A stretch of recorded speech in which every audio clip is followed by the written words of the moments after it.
Words that we know will never be sufficient to provide comfort for everyone that lost loved ones in Israel. And we know that.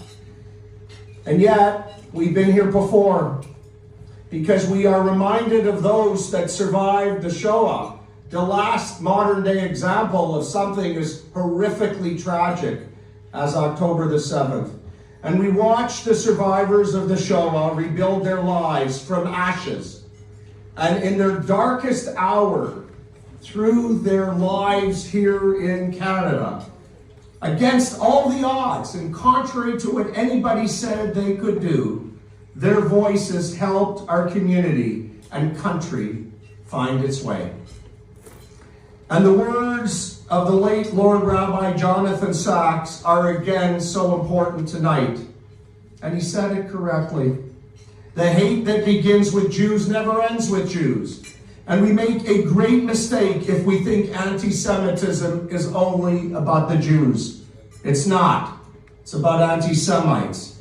It's about people that cannot accept responsibility for their own failures and instead have to blame someone else. It is, I believe, about people who do not want to learn and can't learn from history. So people like Avi and HEPI will help them learn.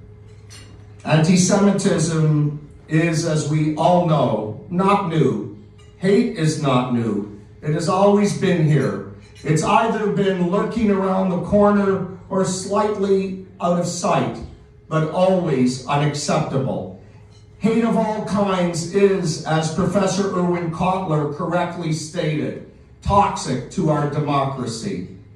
And to be clear, we will never allow ourselves to be terrorized by hate or by deniers. Extremism of any kind will never be acceptable.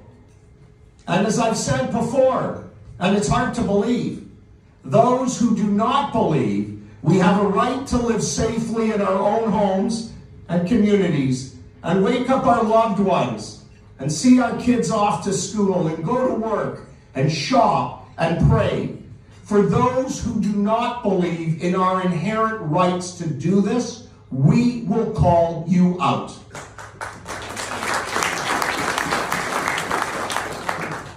We have serious problems to solve, and we need serious people to solve them.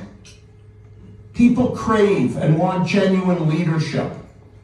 And I want to highlight our great Premier Doug Ford as an example of someone who is authentic and genuine leader. But unfortunately, as we've seen recently, some people will listen to anyone that steps up to a microphone. The truth is, many here in Ontario are thirsty for genuine leadership.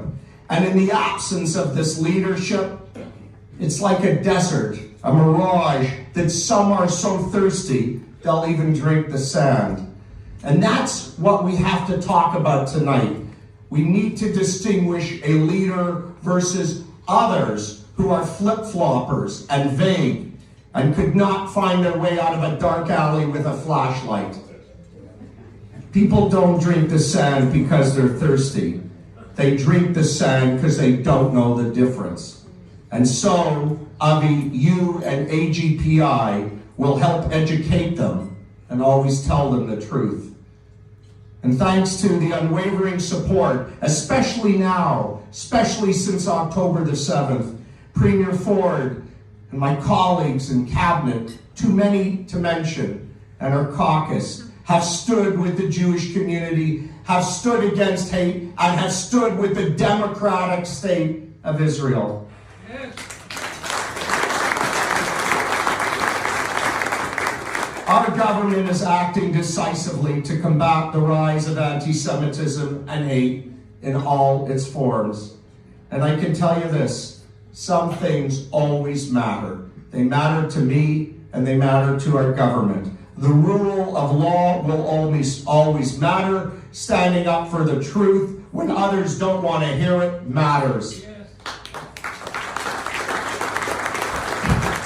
And the best way we can show respect here in Ontario, a society that is diverse and different and made up of many microcosms of communities on the quilt of Ontario, is telling them and teaching them the truth. And this is what we will always do. Le soutien de notre gouvernement, de notre première Ford, à votre égard est absolu et sans relâche.